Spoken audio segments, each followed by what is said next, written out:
मैं आपका भाई शाहनवाज आलम फिर एक नए वीडियो में आपका खैर मकदम करता हूँ। तो आज हम लोग एक स्टोरी पे बात करने वाले हैं, एक राजा और उसके रियासत की स्टोरी पे। अमूमन होता ये है कि राजा के तख्त पे उसके सल्तनत या उसके ख़ानदान के लोग ही बैठते हैं। अगर राजा का फौत हो जाए, जंग में राजा शहीद हो जाए, तो उसकी जो गद्दी होती है उसके घर वाले, उसके रिश्तेदार, उसके अपने बेटे भाई कोई बैठता है। लेकिन उस राज्य के राजा ने कहा कि मेरे गद्दी पे वो शख्स बैठेगा जो मेरा एक शर्त है, मेरा एक चैलेंज है, इस चैलेंज की शर्त को जो पूरा करेगा वही मेरे गद्दी का हकदार होगा, ना कि मेरा भाई या बेटा या कोई भी। और उसने शर्त ये रखा उस राजा ने कि मेरे मरने के बाद मेरे कब्र में हमको दफन करने से पहले 24 घंटा जो उस कब्र में गुजारेगा उसको ये तख्त, ये गद्दी मिलेगी। उसके 24 घंटा गुजारने के बाद मुझे दफन किया जाए। ये बात पूरे रियासत में फैला दी गई कि भाई ऐसा ऐसा राजा का जो हुक्म है, कौन है जो राजा के तख्त पे बैठना चाहता है। अगर तख्त पे बैठना चाहता है तो इस शर्त को, इस चैलेंज को पूरा करना होगा। बड़े बड़े विद्वान, पहलवान, घुड़सवार, कुश्तीबाज, सबके पास ये खबर पहुंची। सबने ना कह दिया, ना ना ना ना भाई, ये तो नहीं हो पाएगा, ये तो नहीं हो पाएगा। फिर एक शख्स था जो उसी रियासत में किनारे जंगल में कहीं पड़ा हुआ था, खुद अपने गधे के साथ। उसका एक गधा था, जानवर, उसको लेके पड़ा हुआ था। घूमते घूमते उसके कान तक खबर पहुंची कि राजा ने ये शर्त रखा है। तो उसने कहा कि अपने पास तो कुछ है नहीं, न लुटाने को न खाने को, एक गधा है, इसको लेके घूमते रहते हैं, चलिए हम ही चलते हैं।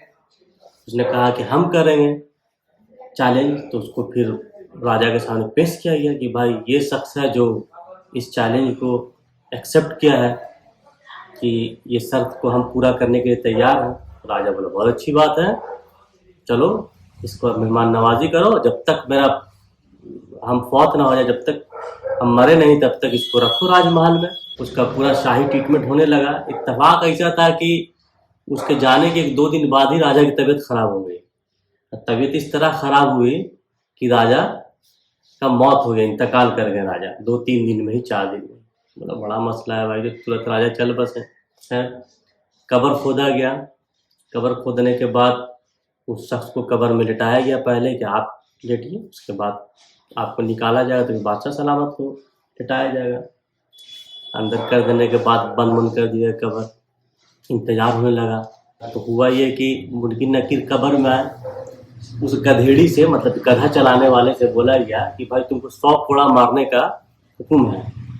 तो कहा कि अरे भाई आप गलत समझ रहे हैं, वो शख्स हम नहीं हैं जिनको 100 कोड़ा मारने का हुक्म है। वो बादशाह सलामत है, उनको तो अभी दफन ही नहीं किया गया है। मेरा नाम तो ये है फला फला, हम तो गधेड़ी हैं।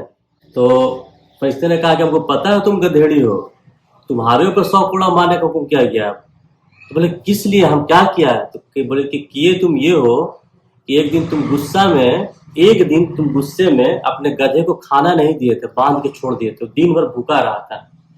उस भूखा रहने की सजा तुमको मिली है, 10 कोड़ा, 100 कोड़ा मारा जाएगा तुमको। 100 कोड़ा पड़ गया उसको। जब दूसरा दिन खोला गया कब्र की, देखे जिंदा है कि नहीं जिंदा, खोल के देखो भाई, जिंदा की गया।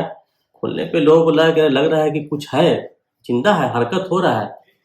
खोलने के बाद अरे ये तो जिंदा है, अरे तो बादशाह सलामत करने लगे। पकड़े उकड़े उसको एकदम पूरा शाही, इस पे वो माला वाला पकड़ी पकड़ी पहने। बोले गधेड़ी बोले छोड़ो हमको, हमको तो कुछ नहीं करना भाई, हमको बादशाह वादशाह नहीं बनना, हमको जान छोड़ो, चले अपना गधा को लेके।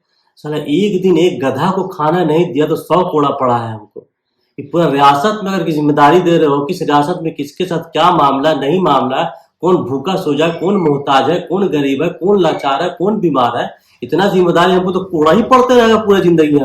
हमको नहीं चाहिए भाई, भागा वो। ये स्टोरी मेरे एक बड़े अजीज दोस्त है, मेरे छोटे भाई की तरह है, अजहर रहमानी, उन्होंने सुनाया था तो बड़ा अच्छा लगा हमको। तो सोच लीजिए, एक जानवर को एक वक्त खाना ना देने पे, एक ये स्टोरी है ये, लेकिन हकीकत भी है ये सजा अल्लाह पूछेगा इन सब चीजों। ऐसा नहीं है किसी भी स्टोरी, तो कब्र में किसी को सुलाह इस तरह करने से गुनाह थोड़ी टल जाएगा, लेकिन हकीकत अल्लाह पूछेगा। तो ये मामला है, हम जो हक मार के बैठे हुए हैं, इसकी टोपी इसको सर कर रहे हैं, सूद का कारोबार कर रहे हैं, लोन लेके पड़ रहे हैं, माल दबा ले रहे हैं, सारा मतलब कारोबार में झूठ तो आम है। बोलते भाई झूठ नहीं बोलो कारोबार नहीं चलेगा। इन सब का क्या मामला अल्लाह के यहाँ? दुनिया कितने दिन की, 60 साल, 70 साल, 80 साल, फिर वही कब 4/6, फिर वही हिसाब। तो कहने का मकसद ये है कि सीख है ये हमारे लिए कि छोटी से छोटी चीज़ के बारे में भी पूछा जाएगा। इस पे एक हदीस हमको याद आ रहा है, उस हदीस पे हम बात को ख़त्म करेंगे।